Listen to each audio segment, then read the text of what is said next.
Okay, so I announce the next speaker, Gergely Cisbra. He'll be talking about verbal generics.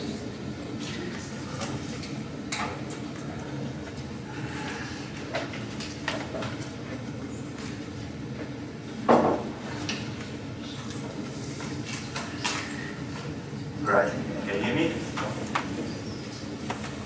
Okay, so let's jump into the video straight away. Here is a recent experiment from Luke Butler and Ellen Markman. An experiment that introduces a nodal object to 4-year-old children, and she calls it as a beginning.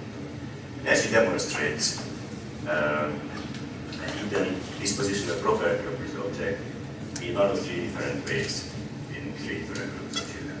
For one group that they call the pedagogical condition, he says, I'm going to show you something.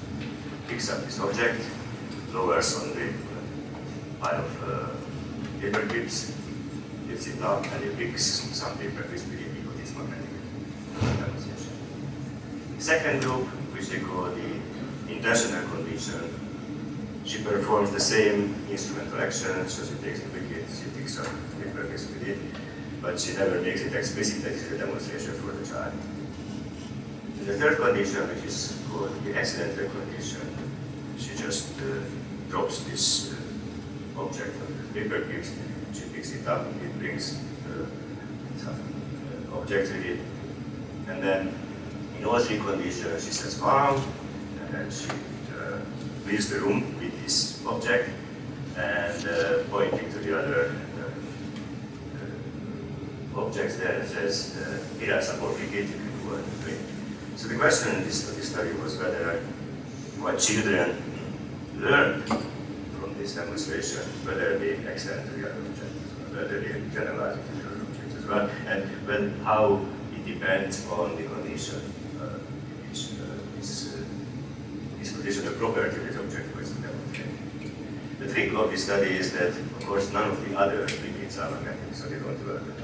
So what the measure is here, how much children work on these objects to make them work, right? How long they persist. There are 2 kinds of measures: time, how long they try them to make them work, and how many attempts they make. And this is what they find. Very shortly, in the pedagogical condition, so where this magnetic property of the object was demonstrated in a communicative way for the children, they try the other objects to make the work twice as long and make 3 times as many attempts than in the other 2 conditions. So why? The authors explain this by saying that in the pedagogical condition, children think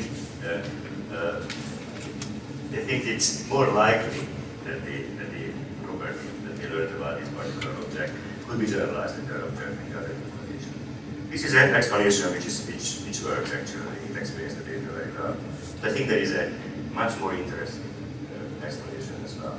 This is actually the point of my talk. The alternative account would say that inductive generalization is something that children did in the intentional and the accidental conditions. So they learn something about a single object, right? And they know this is a wicket, and they know that other objects are also wickets. So they make the plausible hypothesis that other wickets should be also magnetic, and they try and test this hypothesis. They disconfirm it quickly, and then they abandon the hypothesis. But in the other condition, the pedagogical condition, they could have just learned straight away from the demonstration that wickets as a kind, as a property of the kind that they are magnetic. In this case, they don't have to generalize anything into the other object because they already knew that these objects were magnetic. The difference between the 2 explanations is that the first one assumed a quantitative difference in the strength of the urge to generalize other objects. But the second account thinks that there's a qualitative difference. What they learn from the demonstration, whether they learn something about a single object or they learn directly about the kinds of objects. And in fact, you have to do inductive generalization only in the conditions when you learn about the single objects. When you learn about the kind directly, what you do in the test phase, practically it's a deductive inference. Liquids are magnetic, these are liquids. Now, the assumption behind the second account is that non-verbal demonstrative reference to a particular object, pointing or showing, or even just looking at cumulative context, can be taken to refer to the kind that the object represents, rather than to the individual object which is represented in the context. Now, I don't propose here that that's the only way how to interpret the demonstrative. So this is an existential claim. So that it can happen that in certain contexts, demonstrative reference to a particular object is interpreted as referring to the kind. And the stronger claim that I'm going to make here is that in some contexts, it could be actually default interpretation of the demonstratives. So what's interesting in this kind of interpretation of demonstratives, that the object that you designate is a gesture by pointing. In this case, is not a referent. It's just playing a mediating role. It's a symbol to the kind. It's the same kind of things when I point to the photograph of my grandmother. I'm not pointing to the photograph while I'm referring to my grandmother. In this case, this object, if it works, it just plays as a symbol of the kind of which it is an error.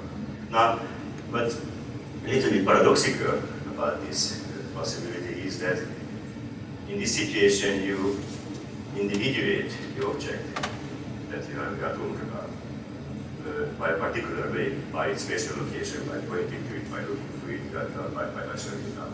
But it's exactly, this is a property that you don't consider when you talk about an abstract object kind, because they are not located in the world, right? So in this situation, what you have to do practically, you forget about the very property of the object by which it was indicated. So in some sense, this is the opposite problem in terms of like interpretation of communication than what you find in linguistic reference when you refer to an object by a kind terms, and you have to have some kind of additional methods to fix it to a particular, if you want to refer to a particular language.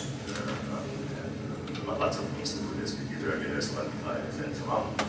But in this case, if you use non-verbal gestures with kinds, you find to do exactly the opposite. You have to release the actual objects from those particular properties that are specific to that particular kind. So the question whether it happens at all, this kind of reference. So it is an evidence that this happens. This is a simple change-minded study with adults. The task is to try to memorize these 5 objects, 5 novel and completely nonsense objects, and then a change, and then you have to find where the change is. So then these objects are put into a social context. It's a non-communicative context. One of the objects is highlighted, and then you have to tell what kind of change. There are 2 kinds of change. The either change the object, you replace it in another object, or you change the location of the object, you shift it back and forth. Crucially, there is another condition here, which is very similar to the other one, except that it's communicative, because the actor looks at you, waves at you, and points to the object communicatively in his body. And then you measure the performance of correct identification of each object change. And this is what you find on the objects which is designated by these gestures. So what we find here is that the non-communicative context, people are more sensitive to the location change, more likely to echo the location of the particular object which was reached towards. But in the communicative context, they are less likely to actually echo the location and more likely to echo to the properties which could be relevant for the object kind that are not just in particular objects, that is how you even more interesting what's happening if you compare these data with the performance on the other objects, because it's sometimes not just the object changes which was highlighted by the gesture, but other objects as well. Generally, what you find is that people are better to remember the properties of the objects which were highlighted, and that's just how spatial attention works. If you get the attention of people to a particular object, then they encode more about that object than about other objects. But there is an exception to this rule, and this is when you have to encode the location of an object with someone pointers to throw up. This is a kind of bizarre result, because it suggests that when you point to an object, right, you are less likely to encode the location of the object than other objects which were actually not highlighted at all. That's a very, very bizarre case of constellation attention. Before you ask someone, this difference is not significant, but this inversion is significant, and that was predicted that we replicated this several times. Now, it turns out that this kind of effect is not restricted to the data. In fact, it did the same study with inference. First, there is an object, and someone is reaching towards the object. It is gestured, and there is nothing changed. The inference look at the outcome about 4 seconds. Right? So they're going to change minus bar time. And then when we change the object for a different object, they look at this about the same amount of time. They don't notice the change.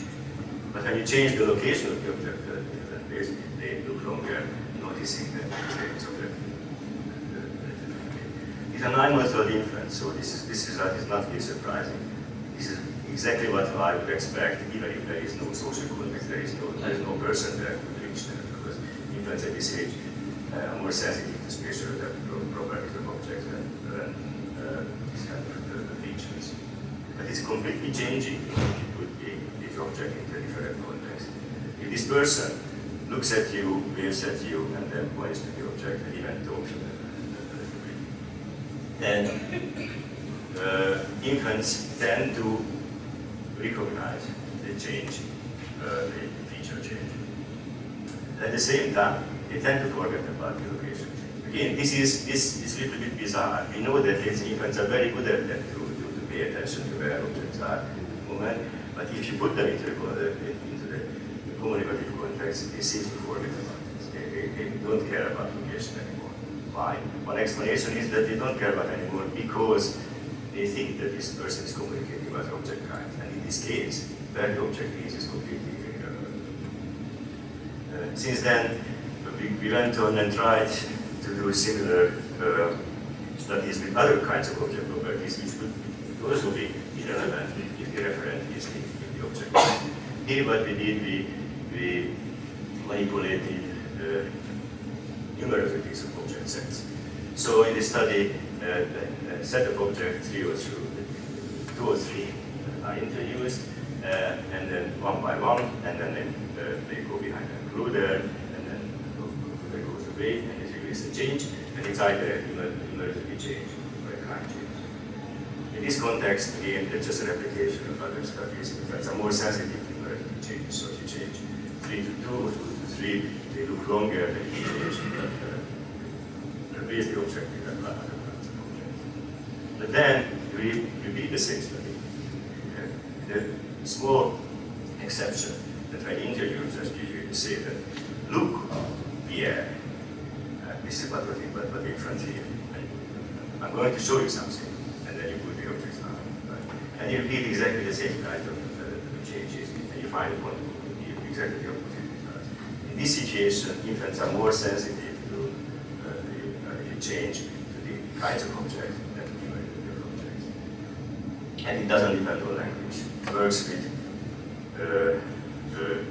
visual communication as well. So it's just an application of the same result, except that in this situation, the actor who's putting down with objects that can be seen, but she's not communicating with the child. But if you repeat this procedure, but she waves towards the child, looks at the child's eye, who's not an object and then points to the object. And that's difference. Otherwise, the objects move exactly the same way. Then again, the change of looking pattern turns over, suggesting that again, I think that in this situation, how the object look like is more important than how many the situation. Exactly, this is what they should do if they think that whatever this person is communicating about an object kind and not this particular set of objects. So, on the basis of that, this was the thesis that I introduced here. So, I would also suggest that it's not just the case that this kind of interpretation of non-verbal demonstratives exists, that they can be referred to the object kind. In some cases where the context doesn't define otherwise, both in adults and in infants, it's actually the default interpretation of these gestures. So then you ask, why? Why is this? What kind of function does this reference to object kind concern? One possibility is that it could help you to learn from others about object kinds, even if you don't have the linguistic means to learn from others. So if there is a predicate here, which was missing actually in these previous studies, then you would bind this predicate not to the particular object, but to the object kind. Then practically what you end up with a generic statement. So in the Butler and Markman study, so in the interpretive demonstration that this is about the wikis, practically they should end up with the same interpretation as if they heard the sentence that wikis are protected. Right? This is the generic sentence. So then the question is whether there is any deeper relation between linguistic generic expressions and non-verbal expressions. I think there is.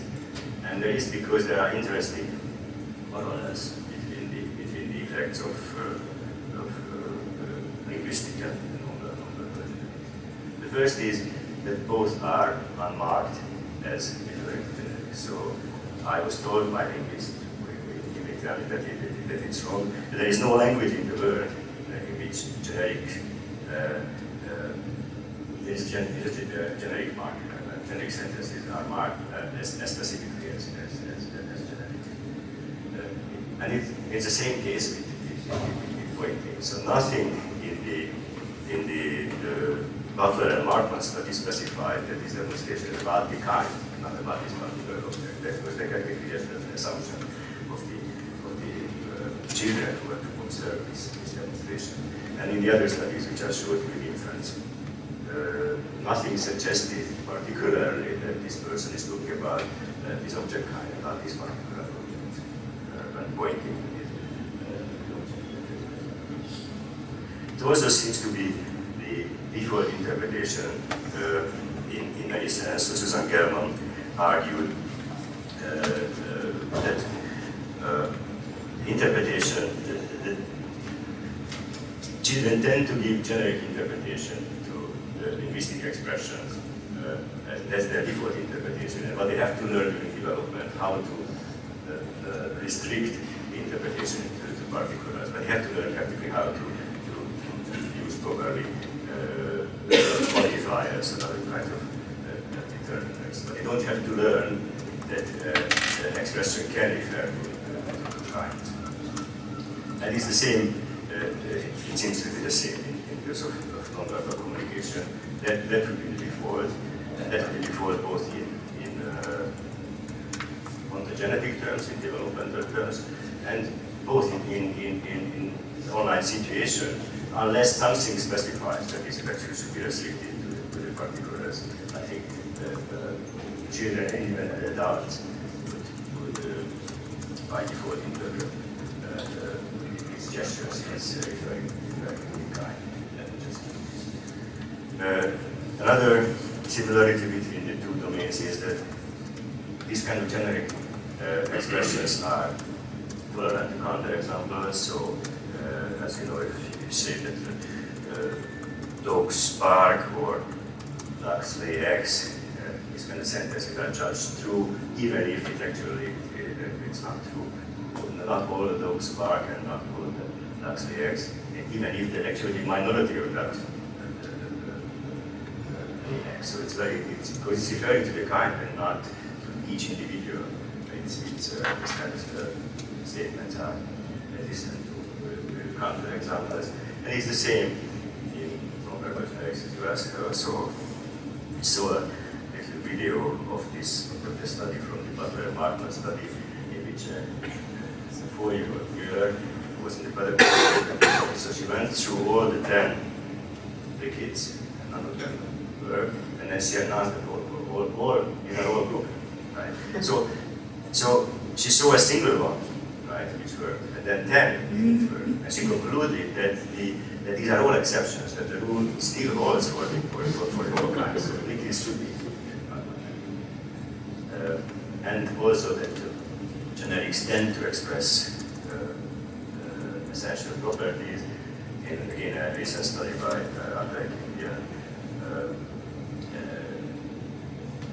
introduced this novel artifacts to children and dunkers, and he said that he said in a generic sentence that dunkers are sticky, that children actually thought that they are sticky because this is a functional property of them, because this is how you stick them to the object. If it was a non-generic sentence saying that these dunkers are sticky, that the children actually explain this property by some accident, they contaminated with some sticky substances by this. So if you express them in generics, they tend to think that this expresses some kind of essential fundamental property as well.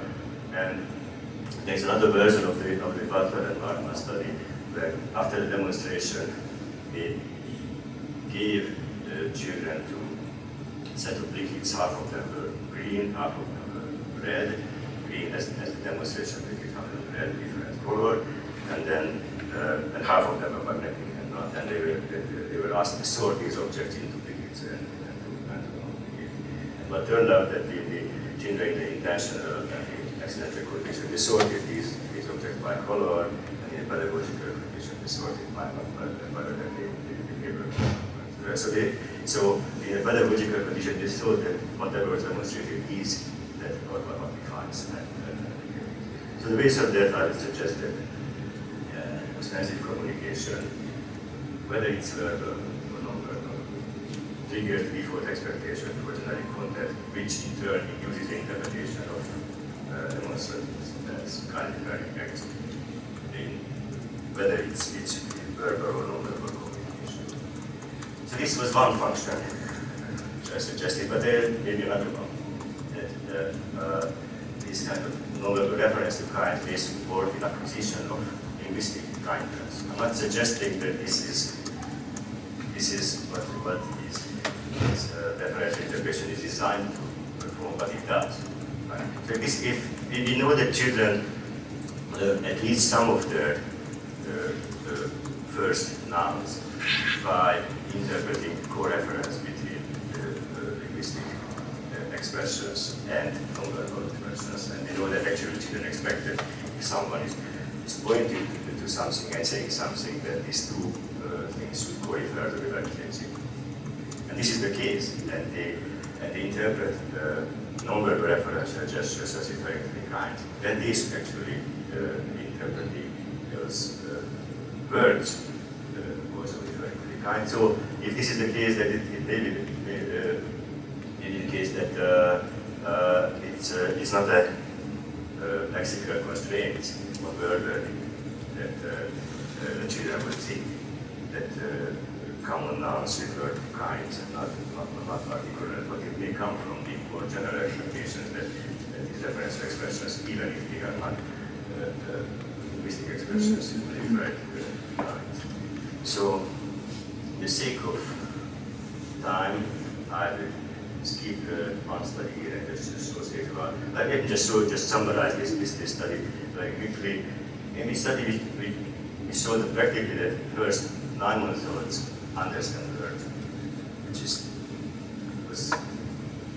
perspective, that was very difficult to show. At least some way we understand these words are like shoe, cup, book, duck, and so on. And they understand them as in referential terms. And by referential terms, that simply means that they expect that these words have semantic content that's not just associated with visual features of object. And we showed this in an electrophysiological study in which someone points towards the screen, say look, the duck, and then behind the blue the ducks come out, or something else comes out, and it shows a very beautiful 400 difference, which is a signature of semantic logical speech, showing that they matched what the word that they heard with the object that they saw. And the trick in this study why it worked and why we didn't work for others, because we introduced these non-verbal gestures. Now, so this one would show that 9-month-old infants understand words, right? And they understand words referentially, that they have some semantic content. But the question is, what do they think that words refer to in the word? Well, let's just talk about words which seem to be attached to the object. They could refer to individual objects like proper names. They could refer to collection of features or individual features of object, or they refer to object kinds or categories. We know that the first case is not true, because otherwise, infants in this case, linguists wouldn't recognize completely new objects which belong to the same kind, right? So they could recognize new books and new spoons and new cups.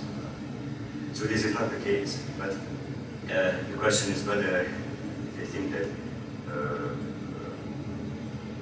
words refer just to collection of features, or they refer to some kind of abstract object kind, which are behind the object. So here is how we try to tackle this question.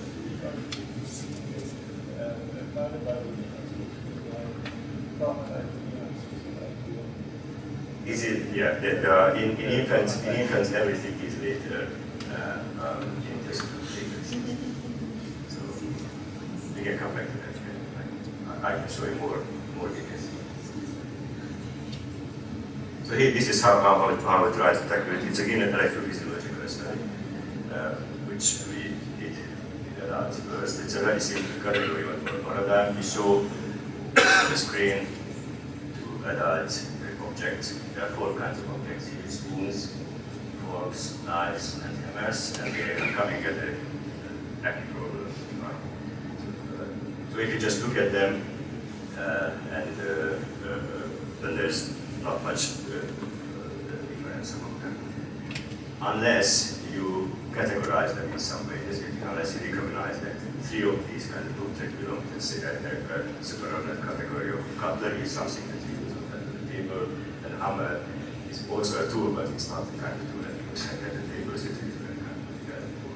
So when you run this study, so these objects are equitable.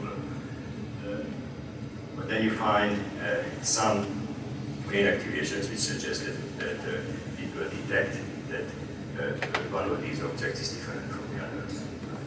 And you find the effect on the B300 as well, but you also find the effect on the suppression of the alpha signal. So these are time frequency measurements. 5 to 15 hertz. The cursor on 10 hertz, about 400 milliseconds after the gratification stimulus, is much stronger in hammer and cutlery, which I suggest is a very simple thing that people detect that this is a somewhat difficult object in the context of the other objects. But it could be here that there may be some shared features between cutlery items. So it's not the active category cutlery that causes this effect, but there are shared features. So in order to look whether that's the case, we created a new study in which we selected 6 novel objects. This is definitely novel for infants. infants, but they were most of them are novel even for adults as well. And then we grouped them into 3 groups, and for each subject we did different groupings, so there is no movement among them. And then we make them learn this grouping, right? So we showed them these groups, and then they were presented with a pair of objects, and they had to tell whether they are coming from the same group or not. And this were done until they actually completely mastered this grouping, right? It was actually perfect in learning these 6 objects. And then we selected 4 of these objects, 3 from the same group, 1 from another group, right? And we presented them these objects, again, technical presentation, and then measured the brain activation. This is what we found. When you present the object coming from the group, from the other group, right? So the rare object, the infrequent object, then you find a higher activation for that. Just again, just shows that people learn this kind of grouping, and even if they don't have to actually remember that and do anything, that it will affect how they process these the objects when they see them again. They recognize that this is again the one out. But then you can run the same study without actually explicitly grouping these objects, just by labeling them. And this is what we did. These are Hungarian labels, nonsense labels, and we just made adults learn these labels, these objects. And again, it's a training process which goes until the actual learners. We test them whether they perfectly learn these labels. And then, again, we select 3 objects from the same label and 1 from a different label and present them in this situation. And again, you find that even if these 4 objects in these situations were equiprobable, they detected that one of them is not one out on the basis of what they learned before that. Different thing. And now we arrived back to inference. Practically, we did exactly the same study in inference, except, of course, we had different kinds of training. So each of these objects we introduced to them by an experimenter, and then for a minute she talked about this object almost in free talk, except that she repeated the actual label many times, pointing towards the object, giving the object to the infant and labeling it many times. And we did this in over 6 objects. And then infants see 4 of these objects presented on the computer monitor to them in a sequence. And the question whether they detect when an object is coming, which was labeled differently. And the answer is yes. If you gain infants, they don't just lower even their frequency, the oscillatory frequency are lower. So for the infants, the alpha range is 6 and 9 hertz, but practically the same result. And we don't know where it comes from. Before Stanislav asked me, I don't know where this alpha suppression coming from, but it's remarkably similar on the infant and the adult and the immature verified. So, what does this suggest? It suggests that an infant learn these words in this situation. Actually, you can't even say that they learn these words. There is no study at all where you can demonstrate word learning in 9 words in the world. Right? There is no study. The earliest I know is 10 months, even that was very deep. And these are studies when you test word learning by seeing whether infants can select objects or can associate objects with objects. But we didn't ask them to do that. We only asked them what to do with these objects to recognize that certain objects belong to the same kind because they are labeled the same. You don't have to remember the labels, but you have to remember which object belong together, even if there is no, they don't share any common features, and they do it beautifully. So again, this is the same slide I showed you. A summary of what I want to suggest is that there is such thing as nonverbal demonstrative reference kind, and it may even act as a default interpretation of these nonverbal demonstratives. and it could serve two kinds of functions which are not independent of each other, and both are very important for developmental reasons. One of them is to learn generic knowledge from others, even without language. And the second is that to learn